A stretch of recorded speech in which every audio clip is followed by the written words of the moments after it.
বিসমিল্লাহির রহমানির রহিম। আসসালামু আলাইকুম ওয়া রাহমাতুল্লাহি তাআলা ওয়া বারাকাতুহু। ইউটিউব বন্ধুরা, আশা রাখি ইনশাআল্লাহ সবাই ভালো আছেন। আলহামদুলিল্লাহ আমি ভালো আছি।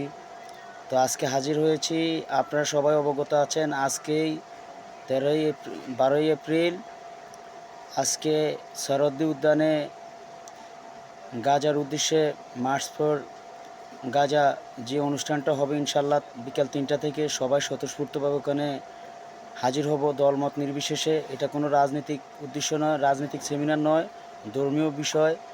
অনেককে আপনার বিভিন্নভাবে প্রবঞ্চনা দিবে, আপনাকে অনেকে না আসার জন্য বিভিন্ন শয়তানের ওসওয়াসা পড়ে। এইখানে আপনি অবশ্যই আসবেন, এটা একটা ইমানি দায়িত্ব, নৈতিক দায়িত্ব। ইনশাল্লাহ আমরা সবাই এখানে অংশগ্রহণ করব এবং সারা বিশ্বের সন্ত্রাসী গোষ্ঠীকে দেখিয়ে দিব, আমেরিকা সহ ইসরায়েল সহ তাদের প্রভুদেরকে দেখিয়ে দিব মুসলমানরা এখনও জাগ্রত। এবং আমাদের ইমানি দায়িত্ব, সবাই এখানে হাজির হবেন ইনশাল্লাহ। সবাই স্বতঃস্ফূর্তভাবে হাজির হয়ে আপনার অবস্থান থেকে আপনি প্রতিবাদ করবেন এবং তাদেরকে ঘৃণা পোষণ করবেন। তো সম্মানিত উপস্থিতি, আরেকটা কথা হচ্ছে, ফিলিস্তিনের অবস্থানটা দেখুন আজকে কত অসহায়ত্ব তারা আছে। ইনশাল্লাহ তাদের এটা হতাশা হওয়ার কিছু নেই। আল্লাহ সুবহানাহু ওয়া তাআলা তাদেরকে উত্তম প্রতিদান দিবে, এটা আমার বিশ্বাস, এটা আমাদের প্রেরণা। ফিলিস্তিন দেখিয়ে দিয়েছে তামাম পৃথিবীকে কীভাবে বুক চিতিয়ে লড়াই করতে হয়। ইনশাল্লাহ আমার বিশ্বাস যে তারা হতাশাগ্রস্ত নয়, তারা মুমিন।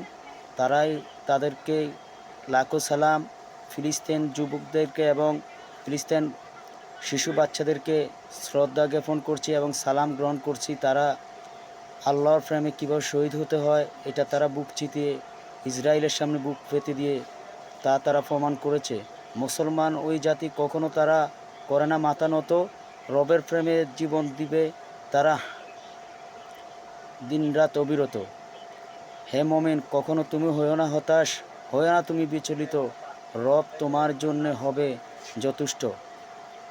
আজকে মরে গেলেও তোমার ভয় নেই, তুমি চির অমর, তুমি সত্য, তোমাকে জানাই সেলুট। হে ফিলিস্তিন মুসলমান, তুমি চির অমর, তুমি আজীবন থাকবে আমাদের হৃদয়ের মাঝে মনি হয়ে। রবের প্রেমে যেভাবে জীবন দিয়ে আল্লাহর রাসূলের প্রেমের মালা পড়ে গিয়েছো তুমি মরে, তুমি রোজ হাসরের মাঠে রবের কৃপায় উত্তম প্রতিদান সব কিছুই পাবে। হতাশা হইও না তুমি হইও না নিরাশ, রব তোমাকে দিবে অতি উত্তম তারই বহিঃপ্রকাশ। তো মুমিন হতে হলে আপনি নির্যাতিত হবেন, আপনি মাইর খাবেন, এটা নিয়ে হতাশ হওয়ার কিছু নেই ইনশাল্লাহ। ফিলিস্তিন দেখিয়ে দিয়েছে পশ্চিমা বিশ্বকে সহ তাদের ইমানের অটুট অবস্থা। আমরা তাদের জন্য সবাই দোয়া করব। আসসালামু আলাইকুম ওয়া রাহমাতুল্লাহি তাআলা।